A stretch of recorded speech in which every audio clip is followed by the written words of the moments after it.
കൊച്ചുകുട്ടിയായിരുന്നപ്പോൾ വിശക്കുമ്പോൾ ഞാൻ ആദ്യം ചെയ്യും അടുക്കളയിലേക്ക് ഓടും. അവിടെ അമ്മ എന്താണ് പാചകം ചെയ്ത് വെച്ചിരിക്കുന്നതെന്ന് നോക്കും.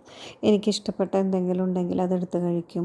അതല്ലെങ്കിൽ സ്റ്റോർ റൂമിൽ പോയിട്ട് അവിടെ പഴക്കൊല തൂങ്ങി കിടക്കുന്നുണ്ടെങ്കിൽ പഴങ്ങൾ ഇരിഞ്ഞ് കഴിക്കുമായിരുന്നു. അതുപോലെ പുറത്തേക്ക് എവിടെയെങ്കിലും പോകുന്നുണ്ടെങ്കിൽ അപ്പോൾ നമ്മുടെ കയ്യിലില്ലെങ്കിൽ അമ്മയുടെ കയ്യിൽ ഒരു മാല അങ്ങനെ അമ്മയുടെ കയ്യിലുണ്ടെങ്കിൽ ഒരു ചെറിയ നെക്ലേസ് തരും അങ്ങനെ ചോദിക്കും. അതല്ലെങ്കിൽ വീട്ടിലെ ചേച്ചിമാരുടെ കയ്യിലുണ്ടോ ഡ്രസ്സ്, നല്ല ഡ്രസ്സ് ഉണ്ടെങ്കിൽ അതൊന്നും എനിക്ക് തരുമോ അങ്ങനെയാണ് ചോദിച്ചിരുന്നത് ചെറുപ്പത്തിൽ. അപ്പോൾ അതിൽ നിന്നൊക്കെ മനസ്സിലായത് നമുക്കുണ്ടെങ്കിൽ അല്ലെങ്കിൽ നമ്മുടെ വീട്ടിലുണ്ടെങ്കിൽ അതിലേക്ക് നോക്കുക എന്നുള്ളതാണ്. നമുക്കുള്ളത് നമ്മുടെ വീട്ടിലുണ്ടാവും. അപ്പോൾ നമുക്കില്ലാത്തത് നമ്മൾ പുറത്തേക്ക് നോക്കണ്ട, അപ്പോൾ അപ്പുറത്തുള്ളവരുടെ നോക്കണ്ട, മറ്റുള്ളവരുടെ കമ്പയർ ചെയ്യണ്ട. നമ്മുടെ വീട്ടിൽ എന്താണോ ഉള്ളത് അത് കഴിക്കുക എന്ന് പറഞ്ഞ പോലെ നമ്മുടെ വീട്ടിൽ എന്താണോ ഉടുക്കാനുള്ളത് അല്ലെങ്കിൽ എന്ത് ആഭരണങ്ങളാണുള്ളത് അതിൽ സംതൃപ്തിപ്പെടുക എന്നുള്ളതാണ്